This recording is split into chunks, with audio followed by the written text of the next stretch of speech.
தொடங்கினான். வெள்ளைக்காரன் ஆட்சி அந்நியன் ஆட்சியில் இருக்கும் போதே இங்கே மதக்கலவரம், இந்து இஸ்லாம். அடுத்தவன் ஆட்சியிலே நம்மை அடிக்கிறான். அப்ப இவரிடத்தில் அதிகாரம் போனால் நம் மக்கள் பாதுகாப்பாக வாழ்வது கடினம் என்ற முடிவெடுத்து செப்பரேட் பாகிஸ்தான் என்ற முடிவில் உறுதியாக இருந்தால் முகமது அலி ஜின்னா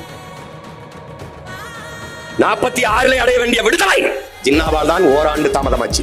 யார் போய் பேச போனாலும் மவுண்ட் பேட்டன் ஜின்னாவை சமாதானப்படுத்தி, ஜின்னாவை கன்வின்ஸ் பண்ணிட்டு வா, ஜின்னாவை சரி பண்ணிட்டு வா, அவர் தனி பாகிஸ்தான், அதை தவிர வேற தீர்வில்லை என்று உறுதியாக இருந்ததால் ஒரு நாள் முன்னாடி பாகிஸ்தான் விடுதலை அடைந்து கொண்டு அங்கே போன பிறகு ஒரே மார்க்கம், ஒரே இறை, ஏக இறைவன் அல்லாஹ், ஒரே நூல் நபிகளின் மொழி குர்ஆன், ஒரே வழி நபிகளின் வழி.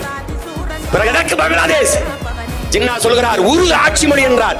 டாக்கா பல்கலைக்கழகத்திலே படித்துக் கொண்டிருந்த மாணவர்கள், முஜிபுர் ரஹ்மானும் அவருடைய நண்பர்களும் என் தாய்மொழி வங்க மொழி என்னானது என்றான். கலவரம்.